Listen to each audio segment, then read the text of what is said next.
Welcome, everyone, to our March 2026 Bouncebacks Book Club.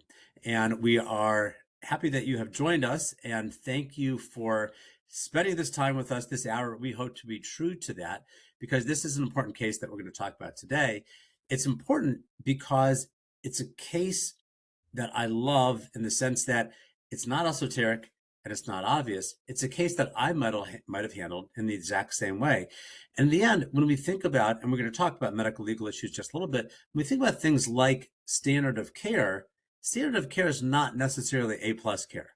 And I'm not talking about the case we're going to talk about specifically tonight, but standard of care just in general for all comers, it's probably C- care or better, right? If you think of C being average care. So you couldn't say that half doctors are practicing less than standard of care, of course. But the reason I like this case, and I think you'll agree when we start going through it just a little bit, is that it is a case that we all might have handled in a very similar way. So I wanted to take the time to introduce our really all-star panel that we have here. We'll start with Matt DeLaney. And Matt is a professor of emergency medicine at University of Alabama and also the new medical director for MRAP. Matt, welcome. Thanks, Mike. Pumped to be here. Yeah. Jonathan Edlow, who folks might see his name in many, many publications on headache and different neurologic problems, stroke. He was the chair of the ASAP headache panel, as well as many other things, Harvard professor. Jonathan, welcome. Hey, thank you. Good to see y'all. Yes, absolutely. And Waleed Hussain is one of our medical students who was interested in emergency medicine, and he was on rotation with me recently, did a fantastic job, and he's going to share several, I think, pretty pertinent articles with us as we go through. Colin Kaide is also coming on, and he will be here in just a few minutes, is trying to get on with his password, and I think you see Matt DeLaney furiously texting, yeah, okay, trying to help out with that. We'll see. Okay. All right. So let me pull up our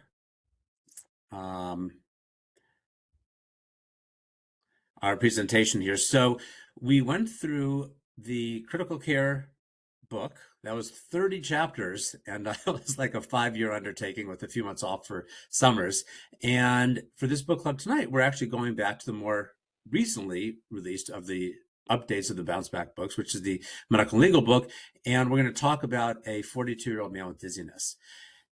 The case we're going to present tonight, the only disclosure, and you'll see on the bottom, is Colin Kaide with a company which doesn't have anything to do with stroke. It's Calibra.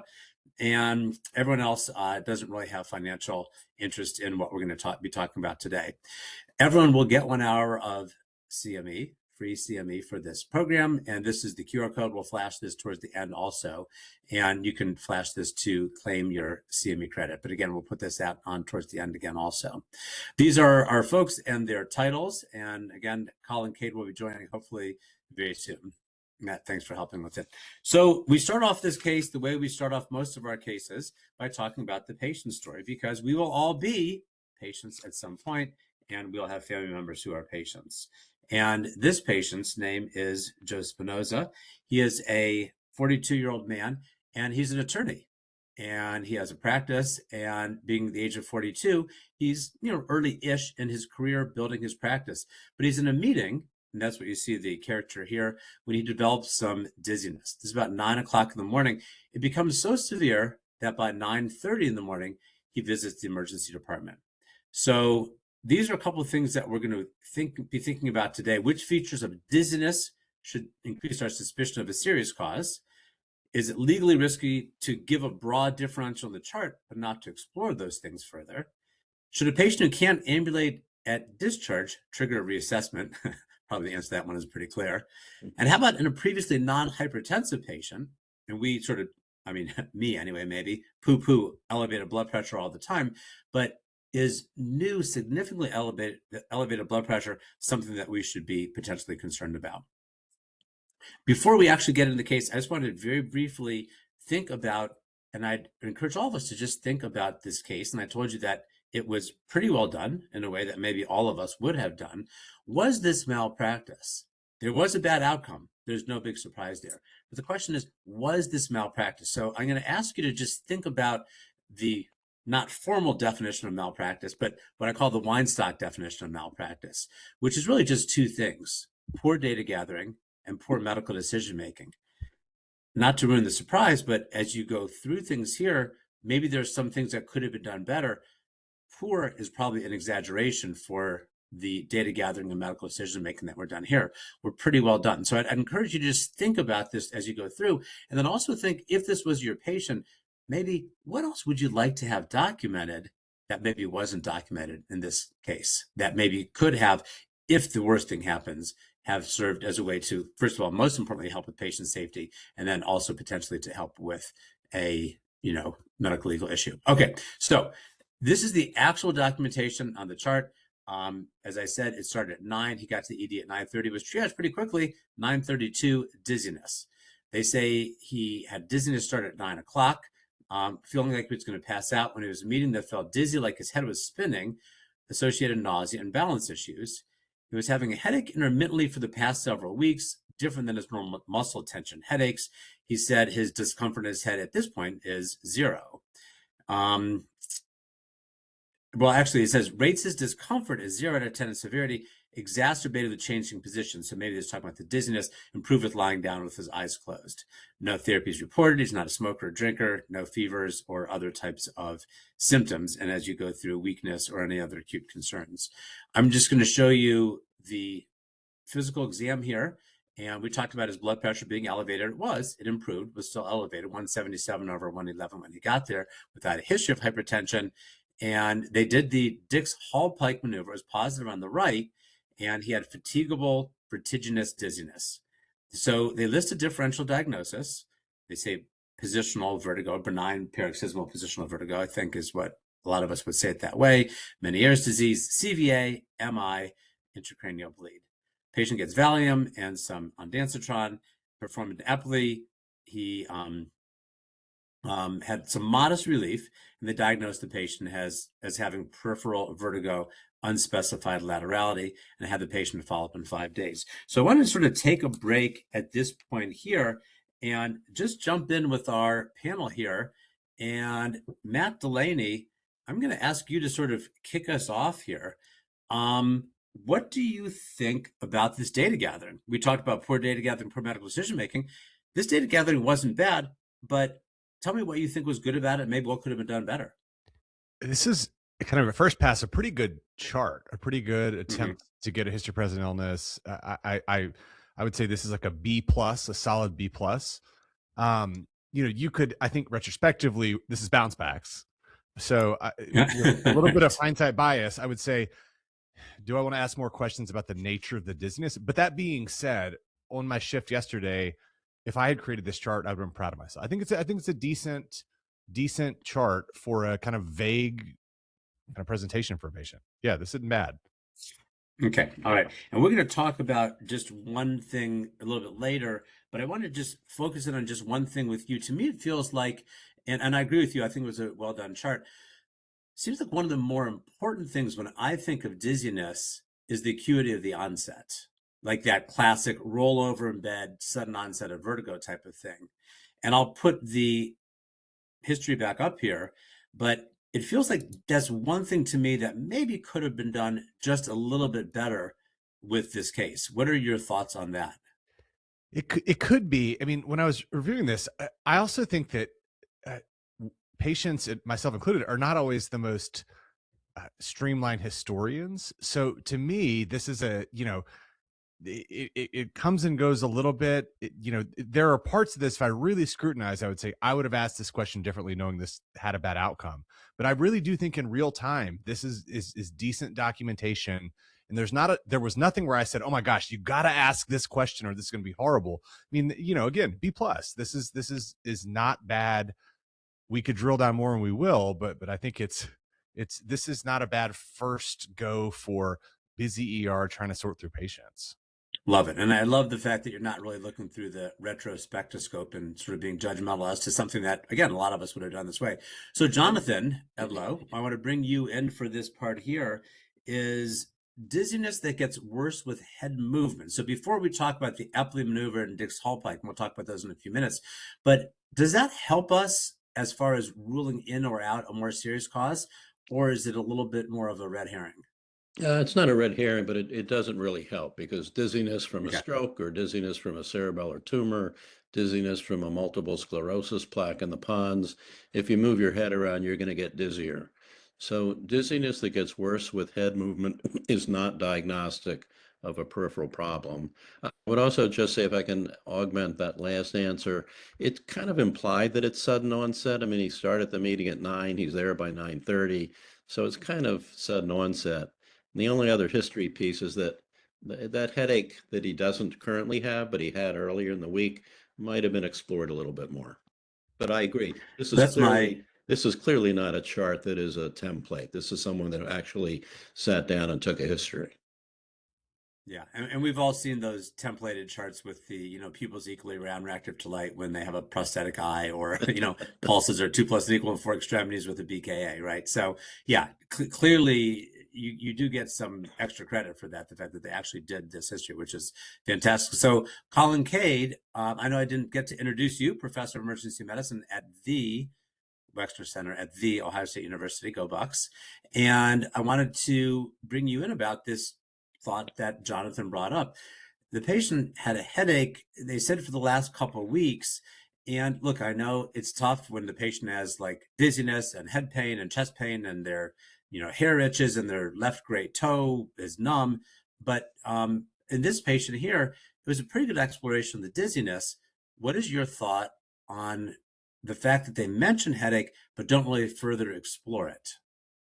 Yeah, that's actually a very good question because headache is not part of the dizziness workup in most cases. And if this was going to be a sudden onset of the worst headache of your life, I think we would we would have been clued into that very early on here. But the part of it that would be most interested in is, how did this headache temporally correlate with the episodes of vertigo?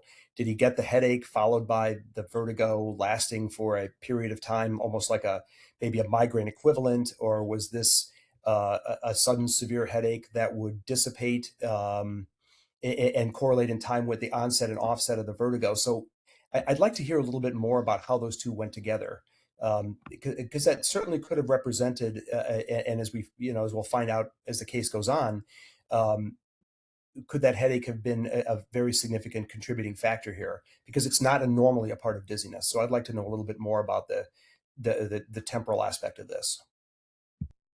Yeah, and what I tell my residents and students, and Waleed being a student who has been through the ED, right, is that sometimes when you do it, it's like they're here for 3 complaints, and I'm going to talk about the first one first, the second one second, and the third one third, right?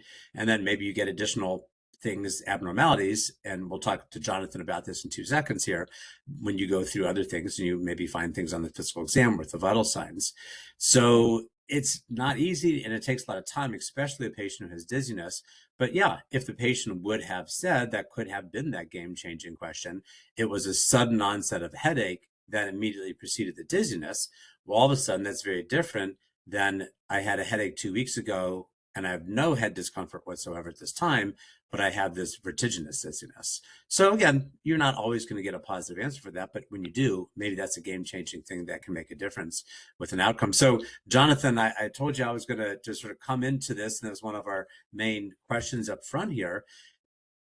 I see patients in the ED like literally 220 over 120. You check it again, it's 120 over 80. I mean, it seems like this blood pressure thing in the ED, people are super concerned about it.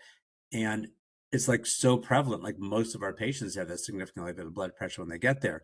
This one's a little bit of a curious case because it's elevated blood pressure with neurologic complaints. Yeah, there's a few things here that bother me a little bit. I mean, some people will come in because they're really anxious and their blood pressure's up, and once they chill out, it goes down.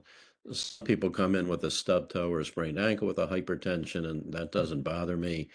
But as you say, this is with a neurological complaint. And some patients with a neurological issue, either from trauma or from ischemia, will get hypertensive to drive their cerebral perfusion pressure, to drive blood flow through that either infarcted tissue or traumatized tissue. And if it was 140 over 90 or 155 over 92, or, that doesn't bother me that much. But 177 over 111, I think would get my attention and should get our attention.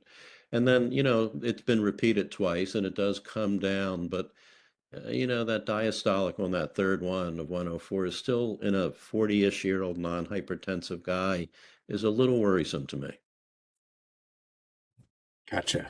Okay, so not that we're making a diagnosis based on that, but it's one of those things like when you're crossing a busy street with a kid on each arm, you're probably looking twice, right? And so maybe again, just sort of expanding things a little bit. And when we talk about expanding, we oftentimes talk about the differential. So, Colin Kaide, at this point with this specific patient, what's on your differential? And then in a second, we're going to get to how that was documented, the differential diagnosis. So what's on your differential, Colin, at this point? Well, when I see this in association with headache, and especially with the way it was described in the history of relatively sudden onset of symptoms that have improved to some degree at this point, TIA is very high on my list, and a central cause is. And I think when we add in the discussion, as is going to be coming up with the Dix-Hallpike, I think it adds an entire different dimension to this, that kind of sidetracks or takes this entire, it kind of derails this idea that this could be a central nervous system cause based on the way he describes the Dix-Hallpike. But I think I'm still stuck on sudden onset and finite onset and finite offset and a lot of the other symptoms that are associated with it. So I'm pretty high on the central cause at this point still. Gotcha. Okay, so let's talk now about that differential. And I want to start with you, Matt. What is your thought? And I have pretty strong feelings on this, but it's sort of interesting that they listed CVA as well as MI. I mean, obviously, two sort of can't miss diagnoses in the differential.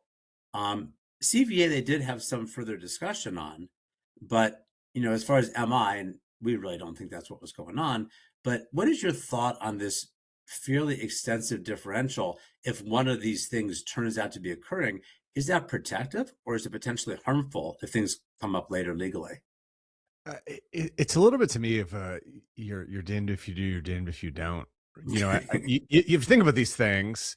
I am not a guy who writes broad differentials. I think there's a low risk of ominous causes, because what I don't want to do is be wrong and get deposed. Did you think about these 40 things? I think that I don't know that there's a right answer. I think you talked to a lot of folks, you get a lot of different takes here. I think I try to focus on the big ones. So I think the focus on CVA, yep. I wouldn't throw an MI, hearing loss. I don't know that. I do think that up to this point, this person seems to have done a very good chart. And when I see this, it's so broad. It does make me wonder a little bit about, were they starting to lose traction?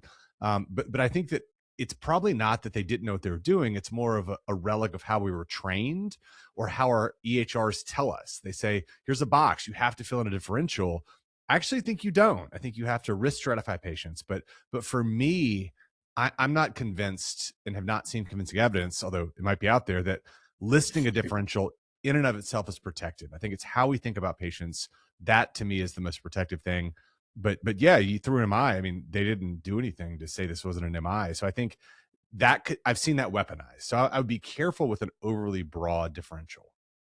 Yeah, and two quick thoughts that I was just going to say is, first of all, you can't bill more once you're past 2 or 3 things on your differential. Like, you can't bill more for 40 things compared to 30 things. So if you think you're doing it for the coders, don't be a nice person in that way, because it doesn't help them, and it maybe potentially could hurt you if you list stuff on there.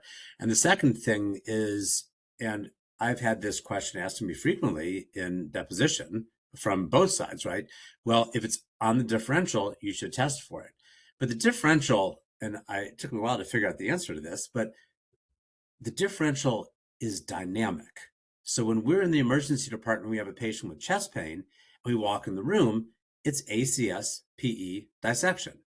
But then when we see a rash with group vesicles on an erythematous base and a dermatomal distribution that doesn't cross the midline, all of a sudden now your differential is zoster. So your differential is dynamic depending on where you are in the workup. It's different before you walk in compared to after you walk in, compared to after you do for their testing. Jonathan, you and I, when we were sort of working on this chapter, and we actually presented this for MRAP actually a few years ago, we had a little bit of a difference opinion on the differential. What is your thought relative to what everyone is saying here? And then we're going to go to the bounce back. And then I'd like to get your thoughts on the Dix Hallpike, and then we'll go to the bounce back visit. Okay. Yeah, I mean, I think I usually put down what I think might be going on. I don't put a long Okay. list. I think, nowadays, with open evidence and things, a junior person might open up, put a question into AI and come up with a million possibilities. I don't think that's a good idea. But if you put it into your differential, you should address it in your medical decision making. And Yeah. I don't think that you need to do a imaging test or a blood test for everything. The test that you might do to rule something out or make it low enough so that you're not going to chase it is just your history and physical and the epidemiological context. Chest pain in a 20-year-old could be a heart attack, but it's usually not, and you're not usually going to chase that. All right, so Jonathan, how about Dix Hallpike? Yeah, so a Dix Hallpike, it's if Yeah, you it's a little bit easier said than done, right? yeah, if you do it properly, it is the diagnostic test that's recognized by everybody that's expert in this for posterior canal BPPV. Now, a Dix-Hallpike is not just you move the patient's head around and they get dizzy. It is you move it back in a certain way, and ideally, you'll see upbeat torsional nystagmus that starts and then goes away after 20, 30, 40, 50 seconds or so. And then it stops when you don't move the head any further. Um, so this person, the fact that this person even did a Dix-Hallpike in my mind means that he went kind of above and beyond, because we as emergency physicians and probably non-neurologists in general don't do a great job with diagnosing BPPV. So it already shows me again that he's caring about the patient, he's thoughtful about the patient. I don't know whether he did the test correctly or not because he doesn't document the nystagmus if the patient had it.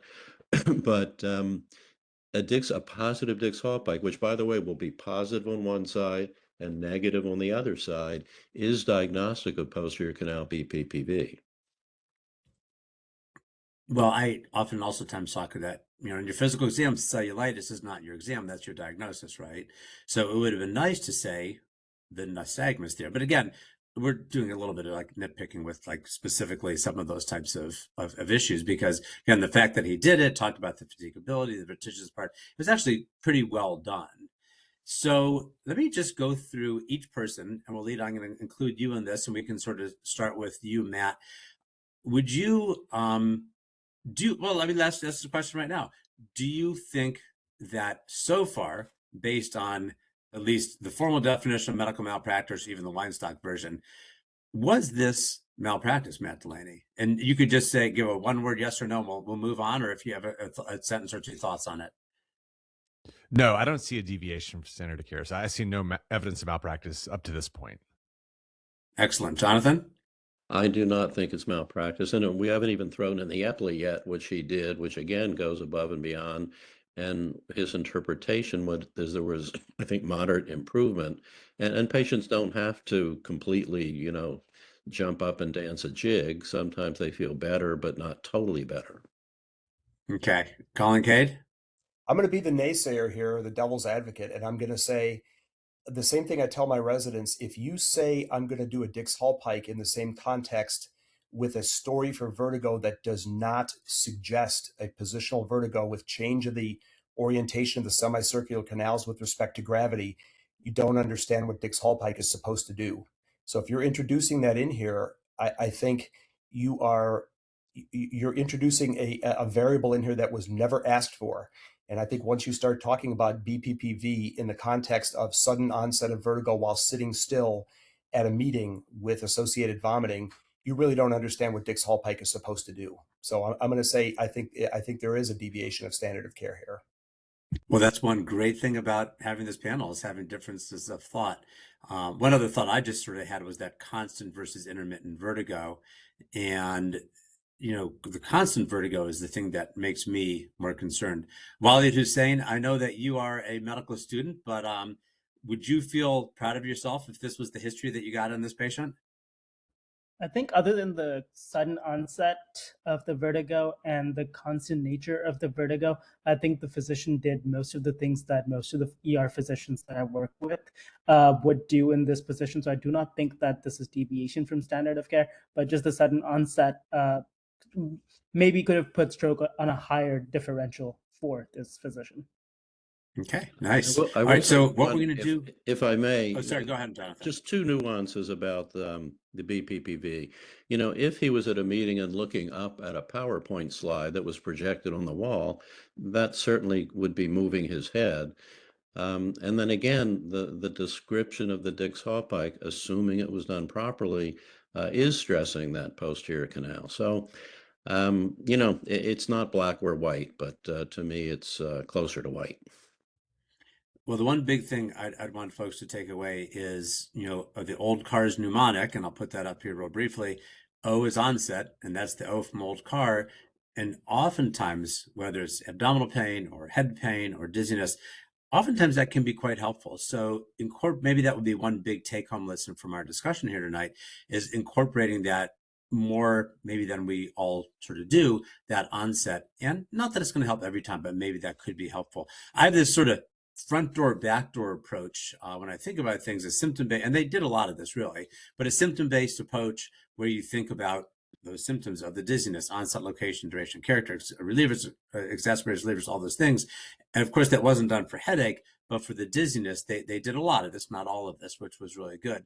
And then they also did the backdoor approach, which is thinking about things from a diagnosis-based perspective. They did mention some of those potential diagnoses, things like stroke in the differential. Now, as we know, stroke is a tough thing and can present in all kinds of unusual ways. And I've had times even, you know, and that's why, of course, there's a big medical legal thing with strokes, and obviously patient safety thing, something we're focusing on a lot now. So just summarizing all this before I do the bounce back visit, constant intermittent dizziness, what was the onset like? We're thinking about the fact that it gets worse with head movement. We talked about that briefly. Jonathan said that doesn't really help us or hurt us necessarily. However, during the Dix-Hallpike, the fact that it is worse with movement and maybe fatigability, that could be helpful with that. That's me saying, not summarizing Jonathan, or maybe he agrees with that. At any rate, the headache, only minimally explored, patient safety point 3. Number 4 that Jonathan brought up, this elevated blood pressure without a history of hypertension. Not that we're like making a diagnosis based on it, but this is something that just sort of causes the hair in the back of our neck to stand up a little bit here. Understanding the limitations of testing, whether that's and it wasn't done here, but a non-contrast head CT, or, you know, a troponin 20 minutes after the onset of chest pain, you know, those types of things. We have to understand the limitations of, you know, a CT scan for a spinal epidural abscess, right? We have to understand the limitations of testing. And so if you know how to do the Dix-Hallpike, great, go for it. But, you know, if you don't really feel like you exactly understood what Jonathan was saying with the upbeating, rotational, and nystagmus, you know, maybe learn more about it, or maybe that's not a test any of us should be doing at this time. Also, understanding the limitations of therapeutic interventions. You know, if, for example, you have a patient with chest pain and you give them an antacid and it goes away, well, that doesn't necessarily rule out heart disease. I mean, of course, that's a pretty obvious one. And then as far as the differential, my sort of feeling is like, look, you know, list a focused differential of things that could be going on, and then maybe in your medical decision making, why you think those things weren't going on. So I think of the chart as a story, and it's an argument, right? It's an argument for why what we did was reasonable and why the things that we didn't do were unnecessary. All right. So what happens with our patient? He is sent Michael, home. If Oh, I yeah, may, sorry, Jonathan, go ahead. yeah, in terms of not doing the Dix-Hallpike because we don't know how, learn how to do it, because other than a nursemaid's elbow, there are very few things in an ER where you can make someone better with your hands, make a clear diagnosis, make them better, get them out in 10, 15 minutes instead of doing a big workup. So I would urge you to learn a little bit about BPPV rather than give up on it. Gotcha. And it is a common thing. And it's also, interestingly, one of those frustration things in emergency medicine. Like everyone talks about the patient is weak and dizzy, right? I also want to mention, if anybody has, you know, thoughts or questions in the chat, I have to come out of this window into another one to see those questions. But if folks have thoughts for the chat that they want to address to any of the panelists, we'd love to have your thoughts on it. So let me present now the bounce back visit. This is I guess I didn't put a decision teaching point number 8 is if there is some diagnostic uncertainty when a patient leaves, we want to make sure they're aware of that. Okay, so at any rate, 24 hours later, the patient returns, and here is the documentation. 42-year-old man was here yesterday, given vertigo, given Ativat, Antivert.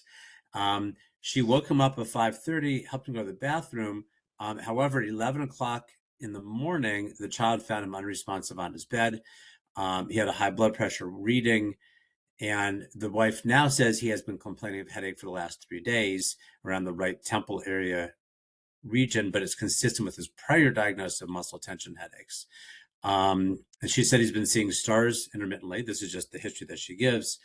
And so the patient is brought to the emergency department with that. He has a CT angiogram head and neck with and without contrast, and it shows occlusion of the left vertebral artery and a basilar tip thrombus, and with a question of an underlying dissection. And the non-contrast CT does not show any brain ischemia. So, Jonathan, there's a couple articles, and there's actually one that you asked me to put up here. And this is one that you're a author of. So before we actually get to the medical malpractice stuff, let me just put the imaging slide back up here again. Jonathan, explain to us exactly what happened in this case. Well, in this particular case, I suspect that intermittent headache over the week or two before was a dissection, and that it was not a complete thrombus formation at that point. And the patient had intermittent headache because it's a dynamic process, the dissection. And then at some point, whether it was at the point in time during that meeting, either he had a TIA or he had the stroke. The fact that there's no ischemia, I think somewhere in there it says no ischemia on that 24-hour bounce back scan. So if it were a stroke at 24 hours, even on a CT, you'd expect to see it. But then at some point he developed a thrombus because he had a dissection, and you have platelet aggregation, and developed a stroke in his posterior circulation. Could it have been diagnosed sooner at the first visit? Sure, it could have. When we did our study, this was a very a study of only looking at legal cases related to dizziness over a 30-year period. There were only about 70 cases that were related to the brain, and imaging was not protective. There was an equal number of patients who got some type of imaging versus those who didn't. So it's pretty clear that doing CTAs on all comers with dizziness is a very, very, very low value test and not recommended in the Grace 3 guidelines. This guy had no vascular risk factors. We don't know if he had spontaneous nystagmus. I remember that in the physical exam it said cranial nerves as normal as tested. I don't know exactly what as tested means. But if he had a really super careful neuro exam and it was all normal, it's still a missable diagnosis, even though some people might have done the study, and if they had, it probably would have been diagnostic. So this is a scary case, right? It's a case that, again, any of us could have seen, and any of us could have thought this was, positional vertigo, BPPV, or whatever you'd want to call it. So, Waleed, I want to bring you in here because we want to sort of focus now on some of the medical legal aspects of things. There's a study by Hazlitt, and when you think of giving, and maybe not this patient necessarily, but any patient, a thrombolytic medication and risk of bleeding, you would think that would be one of your biggest medical legal risks. However, this study sort of suggests that something else is a higher medical legal risk. Yeah, so according to this specific study, is a systematic review done in 2019, the legal risk that is associated with not giving a thrombolytic when an ischemic stroke is suspected is actually much higher than with the potential complications that are associated with doing thrombolysis, such as hemorrhages. So And actually, the cases that they did find where the complication associated with the thrombolysis was the problem was actually that the TPA protocol was not followed appropriately. So in our case, the physician did the HINTS exam, and that was standard of care. They could have elevated their care by excellence in care by taking it to making them walk, exploring their headache a little bit more, and that would have put stroke higher on their differential diagnosis and may have had better outcomes for the patient. Excellent, excellent. So let's do this, Jonathan, before we come back to this article that you're a author of that was published the last couple of years. I wanted to just go now to the fact that this did turn into be a legal case. And this slide here talks about 6 allegations from the plaintiff. And they interestingly talk about, and you could imagine where the case was because it's a curious first allegation. They're saying the standard of care applies no matter where you're practicing geographically, which is sort of curious again. Second things they say, we're taught to utilize a differential diagnosis and to perform a complete history and physical. So that's an allegation. They say board certified emergency medicine are trained to recognize symptoms of stroke and to perform tests for strokes. We're required to test for stroke if it's on the differential. They say that if the patient is discharged, the standard of care requires an assessment of their needs at discharge. And they say, and this is such a strongly worded statement, that Dr. Garcia, name changed to protect the innocent, that Dr. Garcia's care was beyond negligent. So, Colin, we have some thoughts here on posterior circulation strokes. Before we even sort of get into this, just sort of briefly add a couple other thoughts on that. Does a stroke scale of 0, like an NIH stroke scale of 0, does that rule out a posterior circulation stroke? Probably a pretty simple, quick answer to that one. No, it doesn't, because it's not designed to find that. None of those Awesome. questions are really as part of the NIH. Matt DeLaney, when you're thinking of medical legal considerations, documenting, and based on the study that Waleed just presented by Hazlitt, what are some things that you document in patients that have stroke symptoms, but where you're not giving thrombolytics on those patients? Do you have a routine sort of, thing that you document on all those patients? I feel like my blood pressure is like 400 over 300 right now. I mean, that study is true, but this is garbage. And there's a question in the chat about, do we have evidence that thrombolytics improve outcomes in posterior strokes? No, not really. We actually don't really have evidence they improve outcomes with anybody. I won't get on the soapbox. I think that if you want to be medically legally protected, you should lice everybody. You should do stroke things for everybody and give everybody lytics. I think what we're called to do is advocate for the patients. And I think that puts attention into the whole thing where we're doing something that is medically legally riskier. Again, you're almost never going to get sued for licing this patient. I don't know how to protect, if you make a judgment call that I don't think this is someone who needs lytics, you are opening yourself to allegations of malpractice. And that's unfortunate. We could do a week-long show about how that came to be, but I think that's the reality. And so what I say is that I think the risk outweighs the benefit, but every time I've charted that, and I'm happy to give lytics if I think it's indicated, but on borderline cases, and I'm on a chart that I'm not going to give it, I make a mental note that this is a risky case. I mean, this is kind of what being a doctor is. You have to make risky calls. Sometimes you think it's the right thing, but it stinks that we have a medical legal climate where you can advocate for your patient and still be sued. I mean, it's unfortunate. Well, Jonathan, I know it looks like you have some things to say in just a second, Jonathan, but Colin, I wanted to bring it to you first. I think all of us feel like, again, this was standard of care.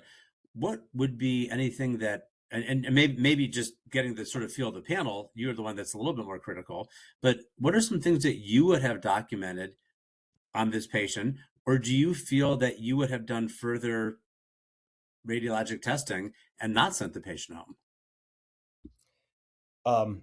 When I look at this, I have to say it, I have to use the Jerry Maguire quote, "You had me at hello, you had me at sudden onset of dizziness while sitting," because that bothers me as a TIA, and that's one of those things when I see that, that's a hard stop for me. If I hear that story, I'm going to say I've got to prove this is not a TIA until, and I'm going to go down that route, and I'm going to do the MRI, MRA, or CTA early on in that kind of patient. And I am definitely not advocating for doing CTs and CTAs on everybody, but when I hear that story, that story bothers me, and I've seen a bunch of those where I can't explain what's happening by saying this is BPPV, and I get neuro residents who try to do that all the time. Like, it just doesn't fit the right definition, and if it doesn't, I can't pass that. And I have maybe it's a mental block, but I can't get past that. It sounds like a TIA to me, and that's where I'm going to stop that as a hard stop. Okay, Jonathan, Yep. let's hear what your thought is. I'm going to put up some of the actual trial deposition testimony. Sure. So I don't agree. And the reason I don't agree is that vestibular neuritis usually starts suddenly. BPPV starts suddenly. Vestibular migraine starts suddenly, or usually does, often does. Um, and most of those things, certainly BPPV and vestibular migraine, are probably 10 to 100 times more common than a posterior circulation TIA that presents with isolated dizziness. So the sudden onset, I do agree. It's important for any chief complaint, because I do agree, Michael, that it helps to form and shape your differential diagnosis. But the sudden onset in and of itself would not have been my Jerry Maguire moment.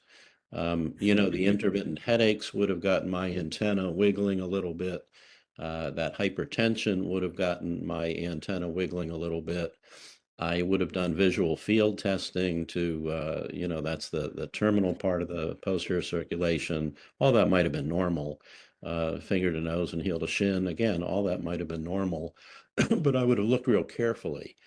And if all of that was negative, and he had a positive Dix-Hallpike done the proper way, and he had improvement with a Epley, not necessarily 100% improvement, but he was better, then BPPV probably would have been my diagnosis.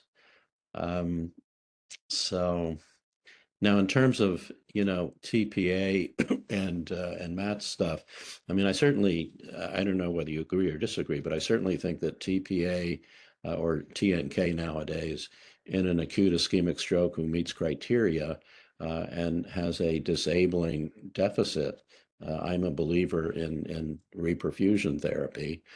I did write an article also about strokes presenting as isolated dizziness. There are no good data. No one is sure what to do. And in all the data that we could find in this systematic review, half the people gave it, half the people didn't. Nobody had a bleed. It wasn't clear that it helped or not. So it's really an open question as to what the right answer to that question is if we knew the patient had a stroke. So this is pretty interesting because if you do start, and JJ in the chat says, TIA would have a normal imaging based on, the fact that it's a TIA, right? Well, if you do start that process and do CT, non-con brain scan and CTA head and neck, right? Well, if you're going down that pathway, I mean, of course, those are going to come back normal to TIA. And then the next thought is really you're making that decision to admit. Now, I'm not saying that you shouldn't do it because you don't want to go all the way down that pathway, but it really is going to be a lot of this based on that initial bedside evaluation, like folks have talked about in the chat, and like we are all talking about here, which is us being doctors, right? Is looking at the patient, examining the patient, and then making that decision. But it is a tough call. And Jonathan, like you're saying, the data with this dizziness is sometimes based on our own different risk profile. So one thing that for me, and I'm going to have Waleed present a second study here by Siv Goulis, I think is how you say the name, is this was a mistake that I think I had thought of initially in the TPA days. And I will say that I love that, David Pecora, how you say, where is Jerry Hoffman right now? And he is still influencing the national dialogue with the Hoffman effect, which our neighbor is a neurologist and he knows about the Hoffman effect. So it's something that has some legs. But at any rate, the thought is with the initial NIN study in 1995, 6% symptomatic bleed, 12% asymptomatic bleed. And so my thought is like, well, that is such a risky medicine to give with potential stroke mimic. But in the end, it probably has a higher amount of bleeding because of, brain edema, stroke, infarct, the core, and the necrosis, and it probably vascular permeability. I mean, probably is a higher risk of bleeding when you have a stroke, and the number for bleeding is probably closer to when we gave thrombolytics for MIs before we were doing caths and stents. And I know I'm dating myself and Jonathan probably by, virtue of that, I'm dating you a little bit also. But Waleed, tell us about the risk, and I'll put the article up here at the same time. Tell us about the risk of thrombolysing a stroke mimic. It's not really as bad as you'd otherwise think.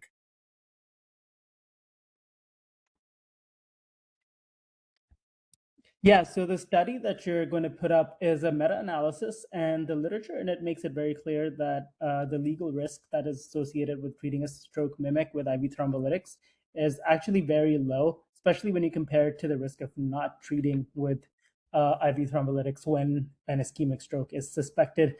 In this meta-analysis, they had 8,942 patients that were treated with IV thrombolytics, and 0.5% of the patients that had stroke mimics got cerebral hemorrhage that was symptomatic. In fact, the study actually showed that the risk of hemorrhage is higher in patients with actual strokes than it is in patients with stroke mimics. So in our case, with our patient, if the doctor did give thrombolytics, considering that vertigo as a stroke mimic could be a stroke mimic for a posterior stroke, the risk would have been lower. Actually, the risk ratio is 3x that the patient may have had 3 times more favorable functional outcomes comparatively. But Yeah, Mike, just so I don't melt down, if you have a complex migraine, your risk of bleeding your brain is 0, right? Your morbidity and mortality is 0. You just have a bad day and show up in the ER. And so I think that I agree with everybody. This is a messy world where there aren't clear answers.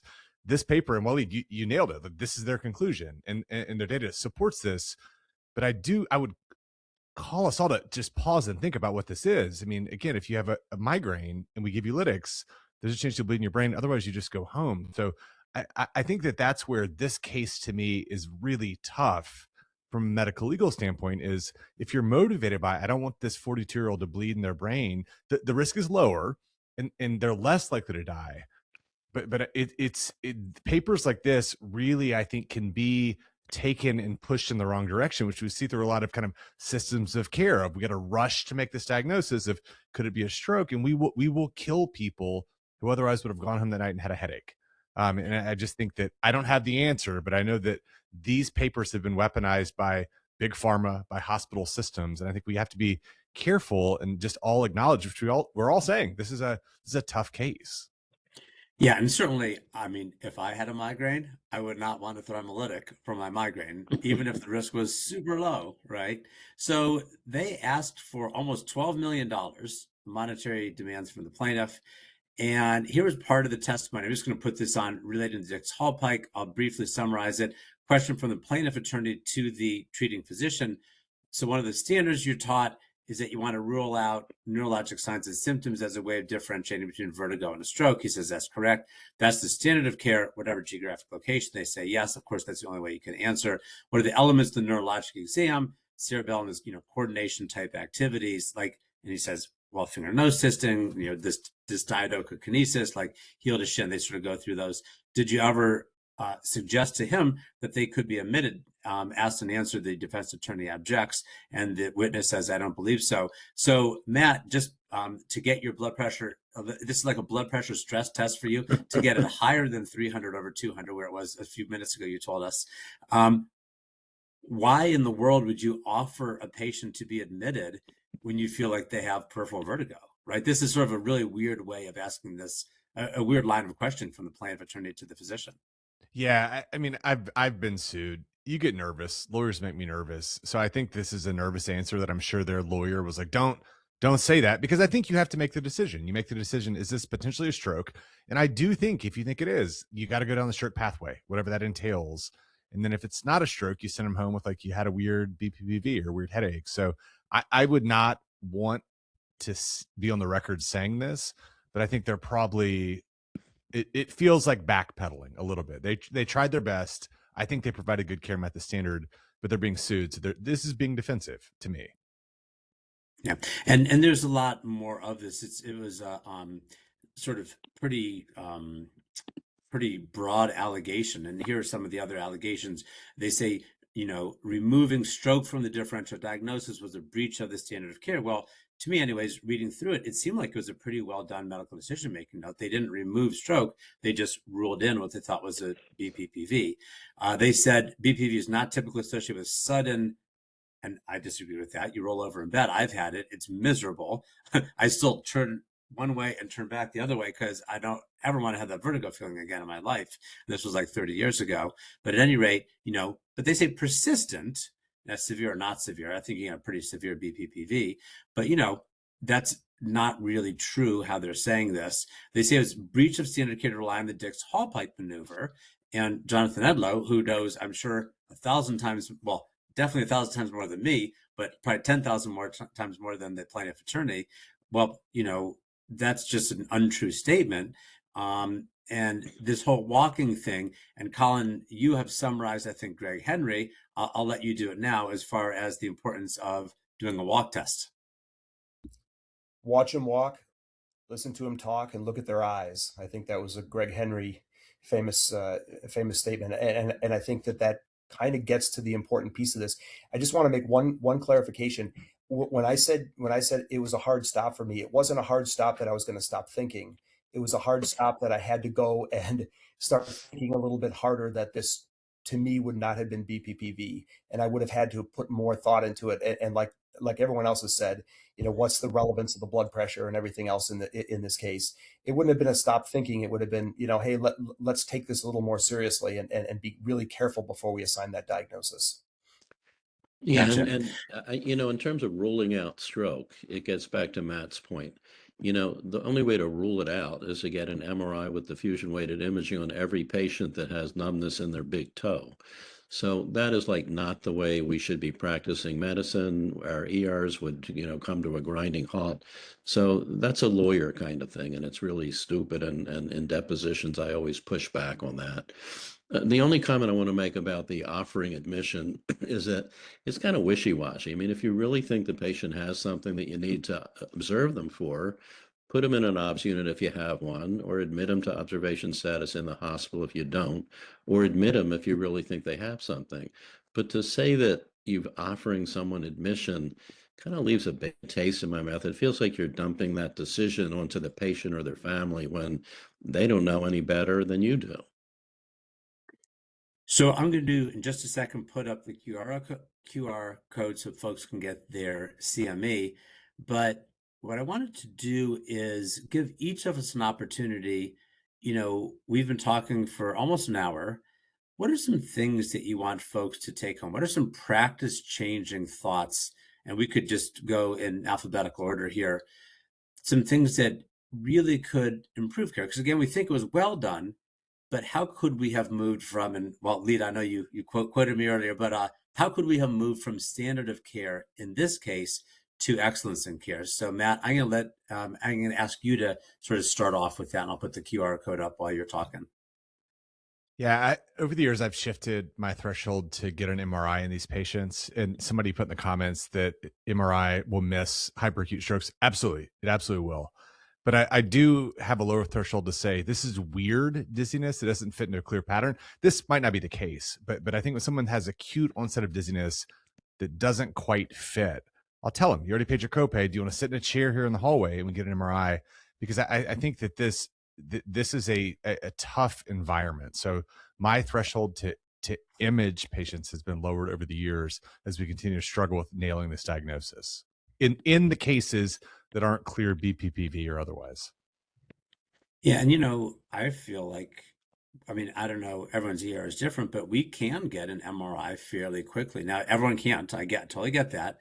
But, it's a test that we traditionally hadn't done, but we're able to get that done sometimes fairly quickly now and sometimes get a result back fairly quickly too. So it's an important tool to be able to use if we need it. I will say before we move to Jonathan, you are the next in the alphabetical order, but the case did go to trial. So I was going to ask folks to just think if you would have settled or gone to trial. It did go to trial, and the verdict did come back for the defense. So, Jonathan, give us your thoughts. What would you like people to take away from our discussion tonight? Yeah, so first thing is history.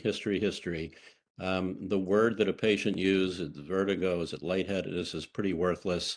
Vertigo, as has been implied several times, not from the panel, but in the trial stuff, vertigo is not a diagnosis, it's a symptom. Do the quick exam things, as Colin mentioned, the gait is super important and should be measured and watched in every single patient with dizziness, even if it's a benign cause. If they're not safe to walk, they're not safe to go home. Look for spontaneous nystagmus. Measure visual fields. It takes like 30 seconds in a cooperative patient.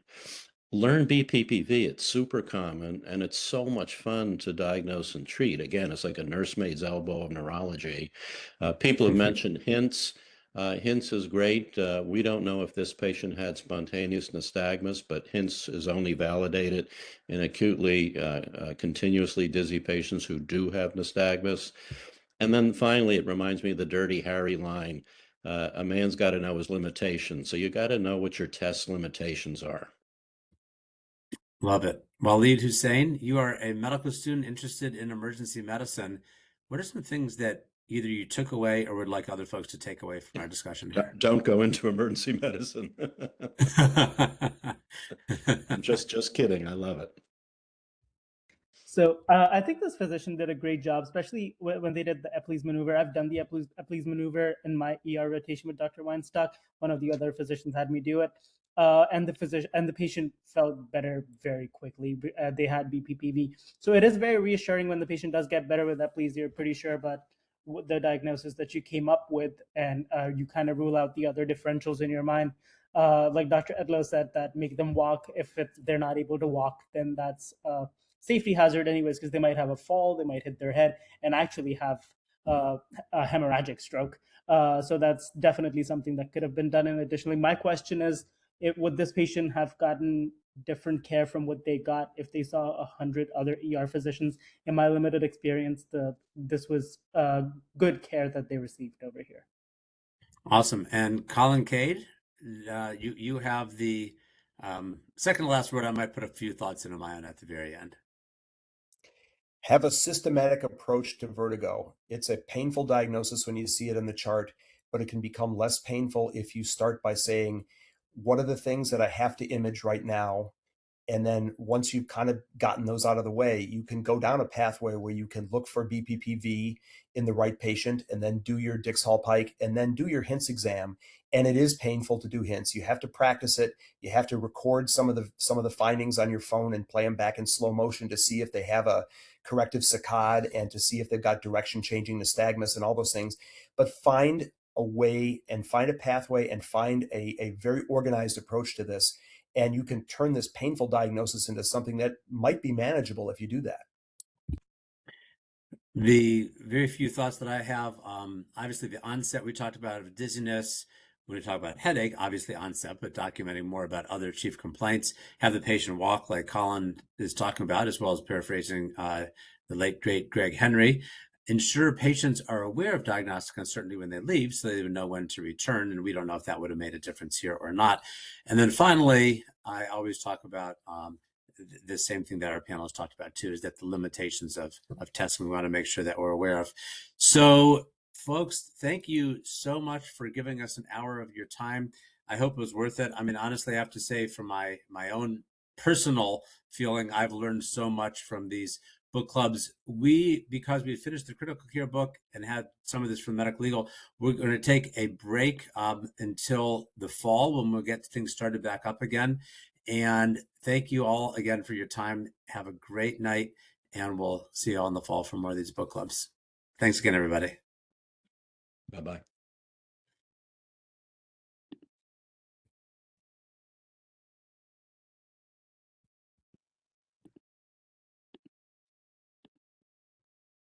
Mike, I don't know if you have the participants' emails as Yep. part of the process, but if you do, feel free to shoot my email to them, and ask them if they have any questions about dizziness. I'd be happy to respond.